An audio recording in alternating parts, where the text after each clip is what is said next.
On binlerce kilometre uzaktan Avustralya'dan tatil için Didim'e gelen Ali Balaban adlı vatandaşımız Didim'de maalesef hayatını yitirdi. Avustralya'dan bir süre önce tatil için Didim'e gelen Ali Balaban serinlemek için denize girdi. Bir süre sonra Balaban'ı suda hareketsiz görenler durumu sağlık ve polis ekiplerine bildirdi.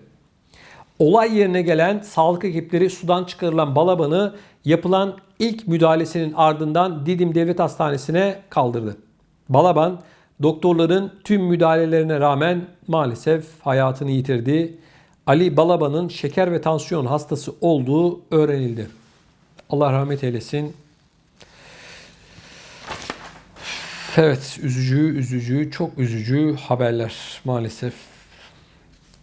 Saygıdeğer izleyicilerimiz, Türkiye'ye tatile giden bir gurbetçimiz kaza yapıp kaçan sürücüyü otomobiliyle takip etti ve kovalayarak yakaladığı polise teslim etti.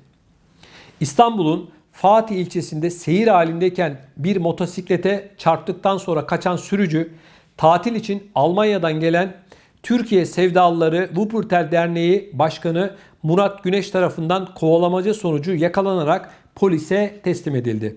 Alınan bilgiye göre Eminönü'nde seyir halindeki sürücüsünün kimliği henüz öğrenilemeyen bir otomobil aynı yönde ilerleyen motosiklete çarptıktan sonra kaçtı.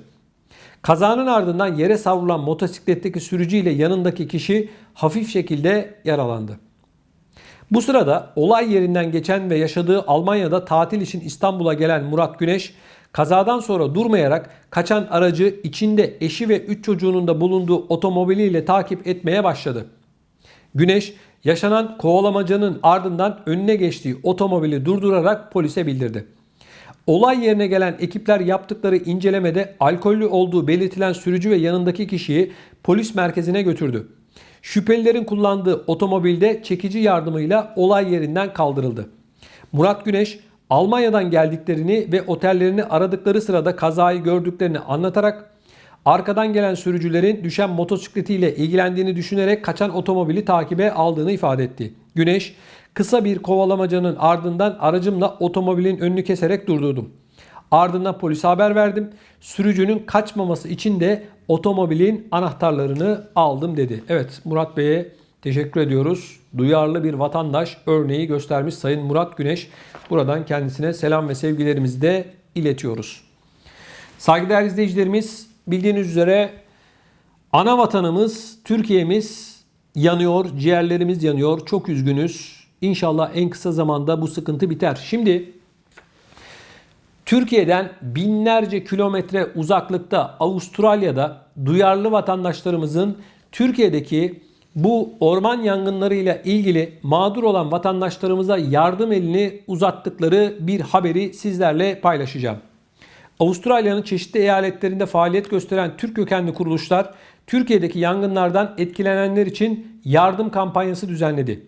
Avustralya Diyanet Vakfı, Yeni Güney Galler ve Queensland eyaletlerindeki Türk İslam dernekleri ile Melbourne Diyanet, Victoria ve Batı Avustralya eyaletlerindeki Türk İslam dernekleri ortak bir kampanya başlattı.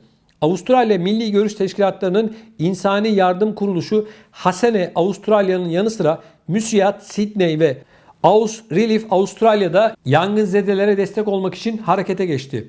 Tema, ülkemizin yarısını birlikte saralım. Evet, ülkemizin yarısını birlikte saralım.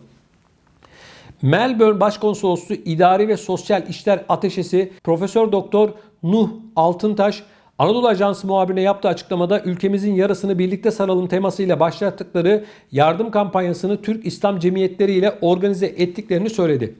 Türkiye'nin farklı yerlerde yaşanan yangınlarla büyük bir imtihandan geçtiğini belirten Profesör Doktor Arslantaş, Türk ve diğer Müslümanları da içine alacak şekilde bir kampanya başlatmayı uygun gördük. Türk toplumundan kişisel teşebbüsler de vardı ama toplumumuzdan çok yoğun bir ilgi gördük. Yardım etmek isteyenler, ülkemize katkı sağlamak isteyenler vardı. Toplum üyelerimizin bu beklentilerini karşılayabilmek amacıyla bugünden itibaren 3 hafta sürecek destek kampanyası başlatmış bulunuyoruz dedi.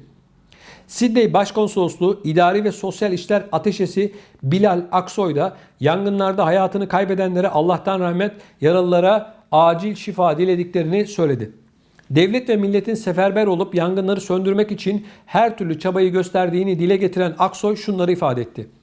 Bizler de Avustralya Diyanet Vakfı ve Yeni Güney Galler ile Queensland eyaletlerindeki Türk İslam cemiyetleri olarak bu yangınların söndürülmesine, yangınlar neticesinde ortaya çıkan maddi ve manevi hasarın giderilmesine bir nebze olsun katkı sağlayabilmek amacıyla bir yardım kampanyası başlattık. Kampanyamızda sadece Avustralya Türk toplumu değil, aynı zamanda Avustralyalıların ve diğer Müslüman kardeşlerimizin de ilgi gösterdiğine şahit olduk.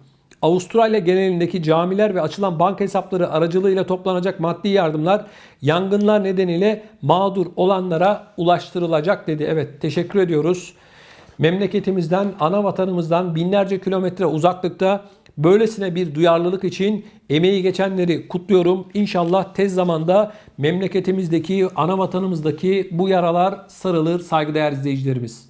Saygıdeğer izleyicilerimiz, Fransa'dan bir haberimiz var. Fransa'da İşsizlik Kurumu bir açıklama yaparak yaz aylarında tatile gidenleri çok yakından ilgilendiren bir duyuru yaptı. İşsiz olan ve somajda olan, yani işsizlik parası alanlara şunu söyledi. Eğer 35 günden çok yaşamış olduğunuz yeri terk edip tatile giderseniz sizin almış olduğunuz işsizlik maaşını kesebiliriz dediler. Bakalım detaylar neler. Somajlı olup tatile gidenler çok dikkatli olsun.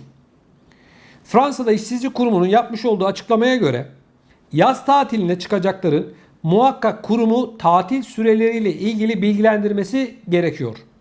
Buna göre somajdaki bir işçinin yıllık tatilinin en fazla 35 gün ile sınırlandırıldığı belirtilirken 6 günden fazla oturduğu yerden ayrı kalacakların kurumu bilgilendirme zorunluluğu bulunduğu ifade ediyor. Yani 6 günden fazla ikametgahını terk edip başka bir yere gideceksen bununla ilgili olarak işsizlik kurumunu haberdar etmen gerekiyor. Tatil tarihleri konusunda kuruma bilgi verildiği takdirde bu süre zarfında iş ve işçi bulma kurumundan herhangi bir randevu mektubunun kendilerine gönderilmeyeceği belirtildi. İzinsiz bir şekilde tatile çıkacakların ise maaşlarında kesinti yapılabileceği konusunda uyarıda bulunuldu. Şimdi 6 günden fazla eğer yaşamış olduğunuz şehri terk edecekseniz işsizlik kurumuna başvuruyorsunuz ve diyorsunuz ki ben şu tarihte şurada olacağım diye. En fazla 35 gün. 35 günü geçmesi halinde şunu diyorlar, düşünüyorlar. Bu adam 35 günden fazla tatil yaptığına göre cebinde parası var. Onun maaşını keselim diyorlar ve diyecekler. O nedenle Fransa'da yaşayan ve somajda olan, yani işsizlik parası alan vatandaşlarımızın bununla ilgili işsizlik kurumuna haber vermesi gerekiyor. Aman siz olun, sakın ihmal etmeyin.